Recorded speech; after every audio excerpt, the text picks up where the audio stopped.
Greetings. Welcome back to my channel, Ham Radio Test and Review. Today, we're going to have a little POTA fun. I've never done POTA before in my life, and I bought a brand new antenna, a JPC-12 made by GooZeeZoo. Yes, I know, a weird name.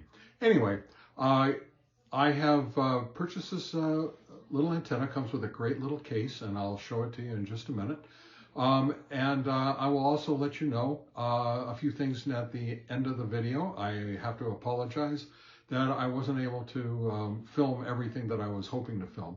So, but I'll tell you about everything at the end of the video. So kick back, relax, and we'll start with the unboxing and unveiling right away. Look what I just bought. This is the JPC-12 POTA antenna. Now, I'm calling it a POTA antenna because that's what I intend to use it for. But the first thing I'm going to do with it is I'm going to set it up in my backyard. So you can come along on this journey with me, and hopefully we will have a good outcome. Now, this antenna comes in this very nice carry bag.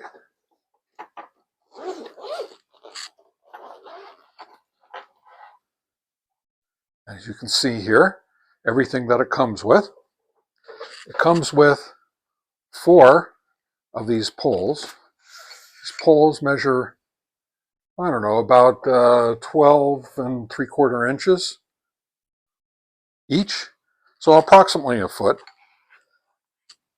So you can actually put this and do a center load, which is the intention of the antenna, 4 feet up off the ground,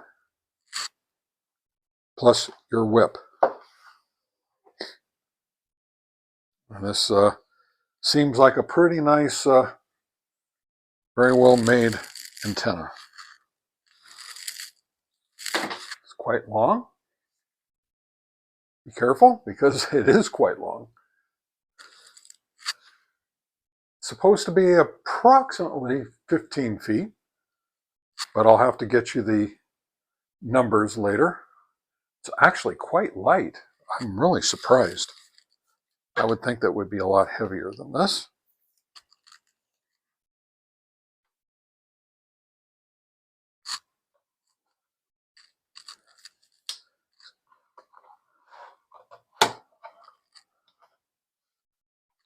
Also, it comes with a ground spike. Quite nice, but however, it's also very, very light. So I'm going to be very careful with it. When I drive it into the ground today, I'm going to be using my padded hammer.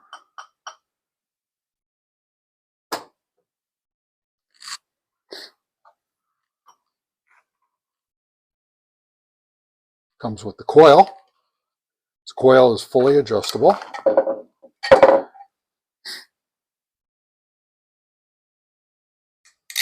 And here are the clicks.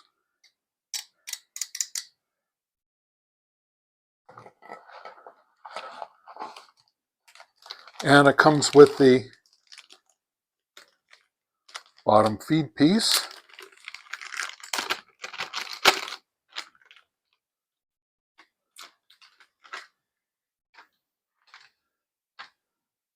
With the SO239 connector.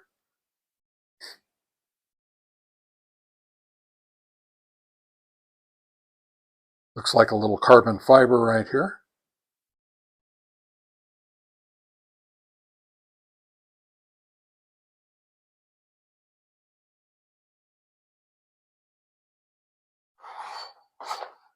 And it comes with the counterpoise wires.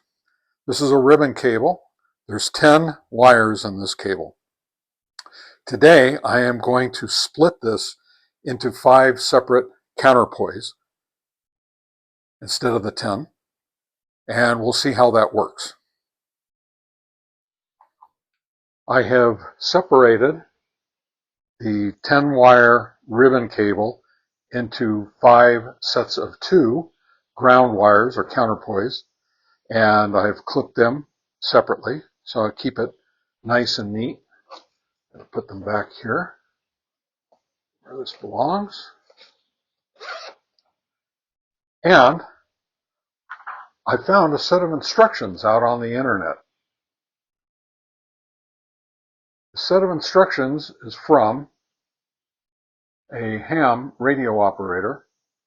I don't know what his call sign is, but he says in the instructions that he assumes that the ground plane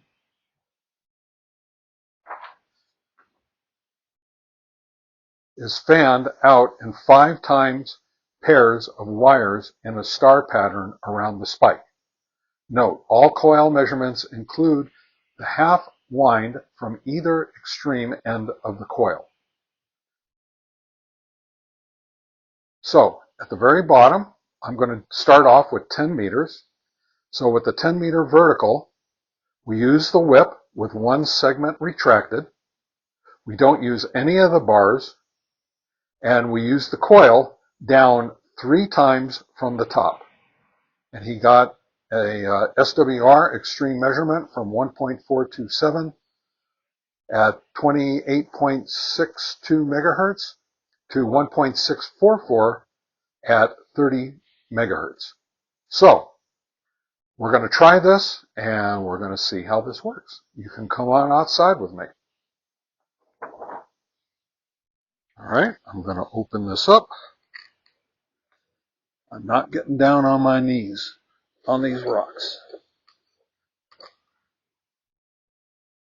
Here is our spike.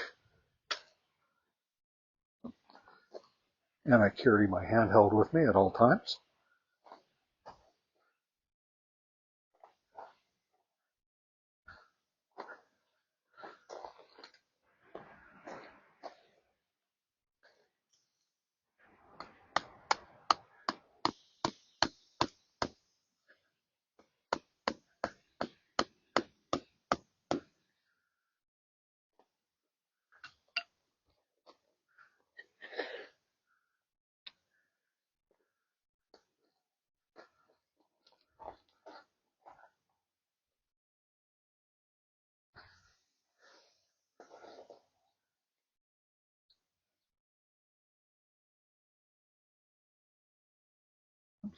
I forgot. I got to put the ground wires on.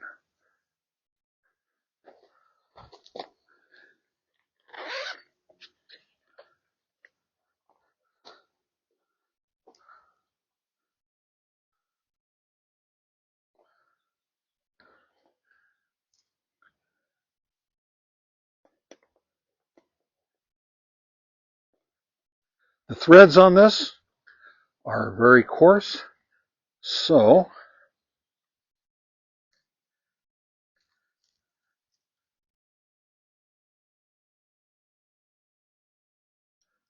I'm going to set this up. I'm going to stop it here and get my ground wires set up. So now I have the ground wires all set up in a star pattern, and the instructions said to bring this down 3 turns, including the half turn, which is this top one right here. So I'm going to bring this down. It's already at 2. I'm going to bring it down 1 click. There we go. So as you can see, it is down 3 wires from the top, including the half wire.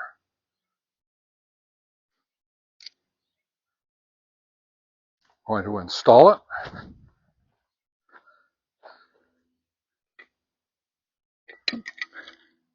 Shows you how clumsy I am.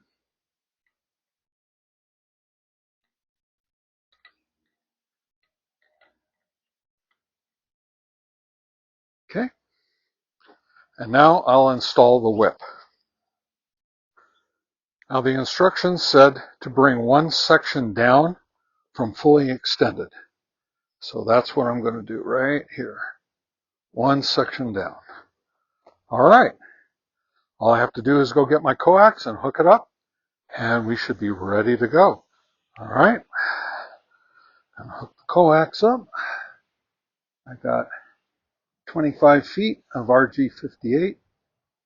Should be good enough for what we're doing. All right. Here we go.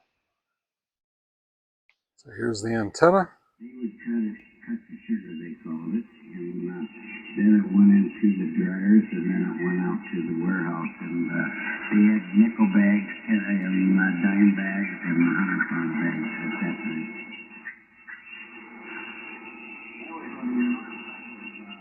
I'm on 10 meters, guys. I haven't made any contacts yet, but I can hear everybody. This is 27.470.000 megahertz on the lower sideband. Old school, you know, all belt-driven on the machineries and the dryers, and it was just old school in the plant, you know, all kinds of belts and pulleys, and so they sold it, and it went to Crookston, Minnesota. They moved to Crookston, Minnesota, and So as you heard in my video, I did make one QSO, one contact in Troy, Michigan. I don't know how I did it, but I did it. That's my very first time on HF, and I think you'll know that I was quite excited. I was not expecting anything. You know, where I live here, I live up in the mountains, and I'm completely surrounded on two sides, on the south side and on my west side.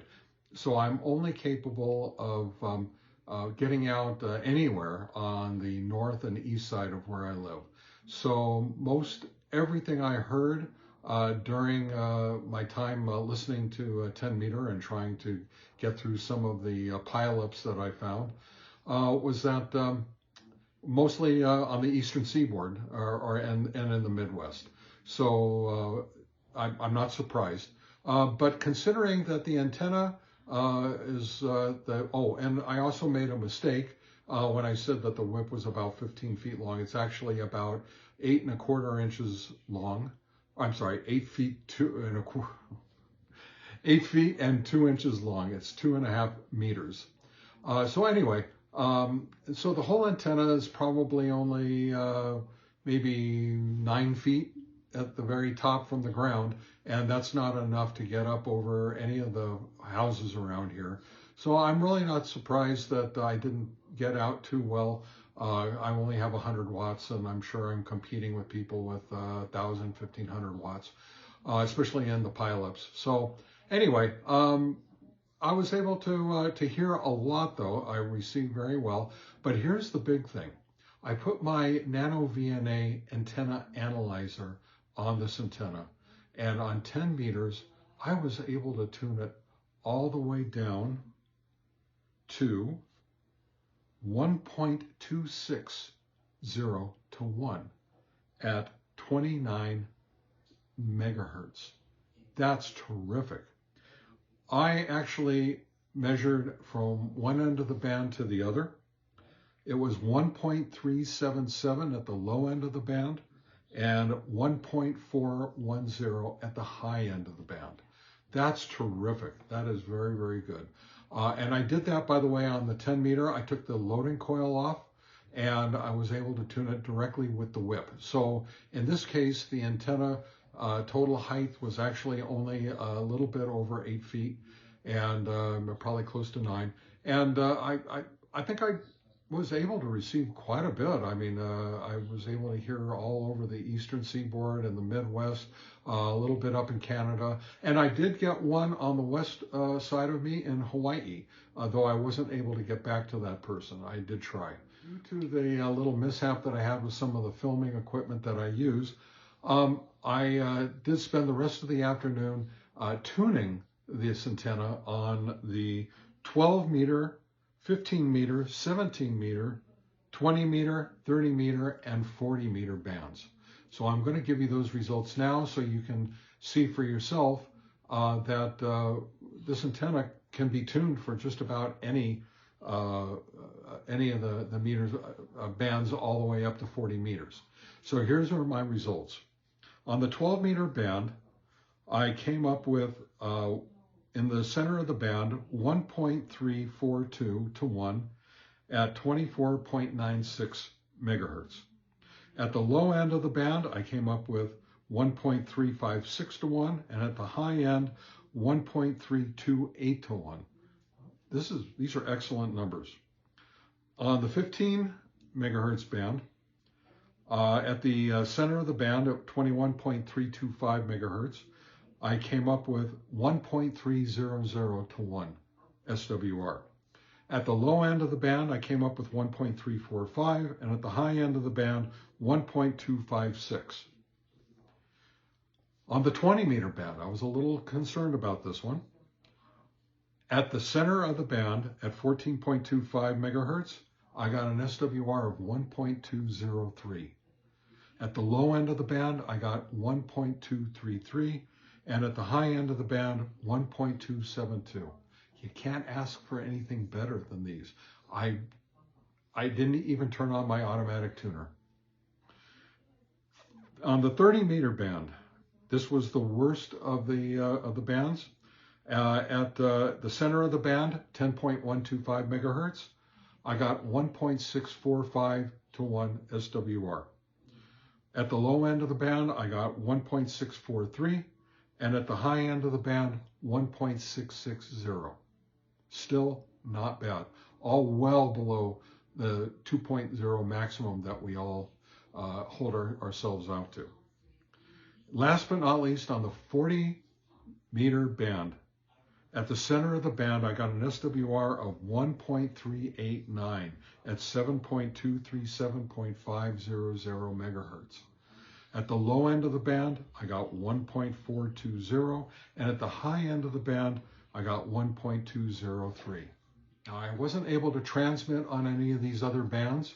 However, I was able to set my radio up for the 40 meter band, and I did do some listening on that band. And boy, I'll tell you, I heard a lot that you wouldn't believe.